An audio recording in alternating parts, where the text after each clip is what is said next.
শুরু হয়ে গেছে।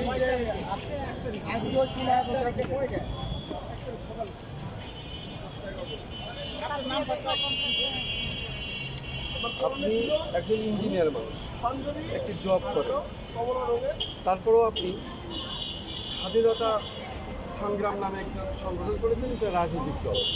পাশাপাশি দেখতে পাচ্ছি আপনি একটা লিফলেট বিতরণ করছেন। বর্তমান অন্তর্বর্তী সরকার, নিশ্চয়ই ওনার দৃষ্টি আকর্ষণ করার জন্য আপনি এসেছেন, এবং অন্তর্বর্তী সরকার প্রধান হলো শান্তিতে নোবেল বিজয়ী ডক্টর মোহাম্মদ ইউনূস সাহেব। উনি বিশ্ববরণ্যের একজন ব্যক্তি। নিশ্চয়ই আপনি ওনাকে জানানোর জন্য বোধহয় জাতীয় প্রেস ক্লাবের সঙ্গে সাংবাদিকের সভা করলেন। আচ্ছা, এই বিষয়টা যাক। পাশাপাশি আরেকটি জিনিস আমার কাছে ভালো লেগেছে, যেটা জিজ্ঞাসা করছি, মৌলানা আব্দুল হামিদের ভাসানির ছবি দেখছে, পাশাপাশি আমাদের জাতীয় কবি কাজী নজরুল ইসলামের ছবি দেখছি, পাশে আপনার ছবি বা অন্যান্য কিছু বিষয় আমরা দেখছি। এখানে যদি একটু আপনি বর্ণনা দিতেন যে এই ছবিগুলো কিসের, এটা কিসের, এর উদ্দেশ্য দিয়ে ধারণ করে কাছে আগে আছে। দেখেন, রাজনৈতিক প্রাঙ্গণে যখন একটা মানুষের আশা প্রতিফলন হতে আসে, তখন জনতা জানতে চায় সে কী আদর্শে, কার আদর্শে বিশ্বাসী। কারণ বাংলার বুকে এর আগে অনেক মানুষ আসছে যারা মানবের প্রভাবে অনেক কাজ করছে। আমার আদর্শ বলতে মুসলিম জননেতা মৌলানা হামিদ খান ভাসানী, সে বাংলার মানুষের জন্য যা করেছে এটা ভোলার বাংলাদেশের সকল এবং কাজী নজরুল ইসলাম, তার যে কবিতা এবং তার যে প্রচেষ্টা আমাদের বাংলার মানুষকে যে বিদ্রোহী কী জিনিস এটা যে শিখিয়েছে, সে ছাড়া আমাদের বিদ্রোহী আমরা কি এটা বলার মতো আমাদের ভিতরে কোনো কেউ নাই। তো এদের আদর্শ আমি আমার বুকে ধারণ করে আমি আমার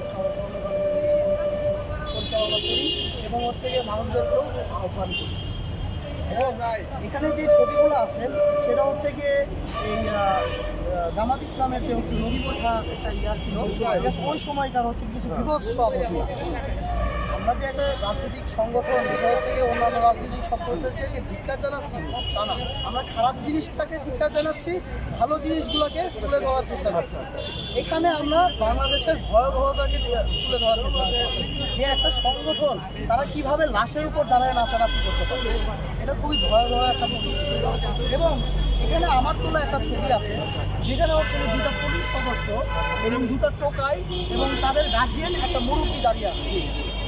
এই টোকাই ছেলেটার হাতে একটা সিগারেট আছে, সে আরামসে সিগারেটটা খাচ্ছে, এই মুরব্বীটা তাকে বাহাবা দিচ্ছে এবং হচ্ছে গিয়ে এই পুলিশটা তাকে ভাইরাল করার জন্য তার ছবিটা তুলছে। এটা হচ্ছে গিয়ে আমাদের গাইডেন্স। এইরকম সমাজ ব্যবস্থা চলতে থাকলে আমাদের তো অধঃপতন আরও হবে, এটা তো অধঃপতনের মাত্র শুরু।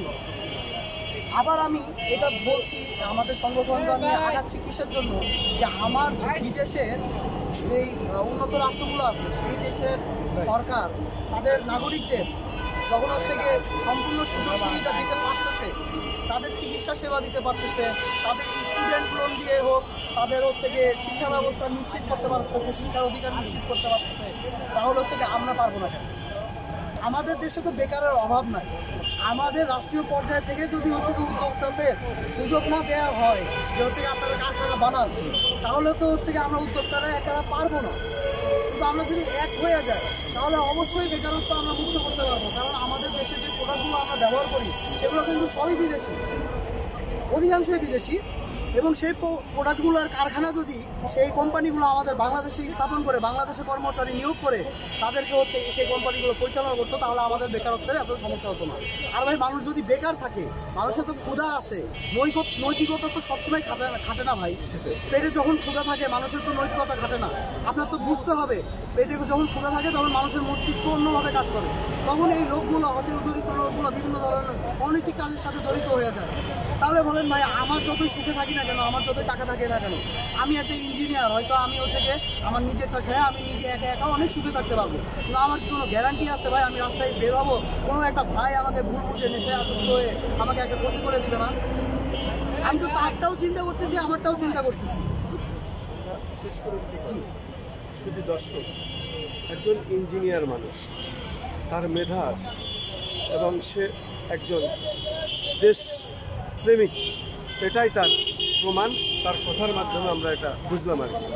বর্তমান অন্তর্বর্তী সরকার বাংলাদেশ বিনির্মাণ করছেন, এবং বাংলাদেশ কিভাবে এগিয়ে নেওয়া যায় সেই বিষয়ে কিছু তথ্য নিয়ে জাতীয় প্রেস ক্লাবের সামনে এই রাতের বেলা এসে সাংবাদিকদের শরণাপন্ন হয়েছেন এবং প্রচার করছেন। আমরা তার পরবর্তীতে আমরা আরও প্রচার করব, যেহেতু সে ধারাবাহিকভাবে এই কাজগুলো করে যাচ্ছেন। আমরা তার দোয়া করব, তার এই সংগঠনের প্রতি আমাদের আদর্শিকভাবে আমরা তার সমর্থন জানাই। স্বাধীনতা সংগ্রাম তাদের একটি রাজনৈতিক দল। আমি খন্দকার মাসুদুজ্জামান, জাতীয় প্রেস ক্লাবের সামনে, রাজধানী ঢাকা।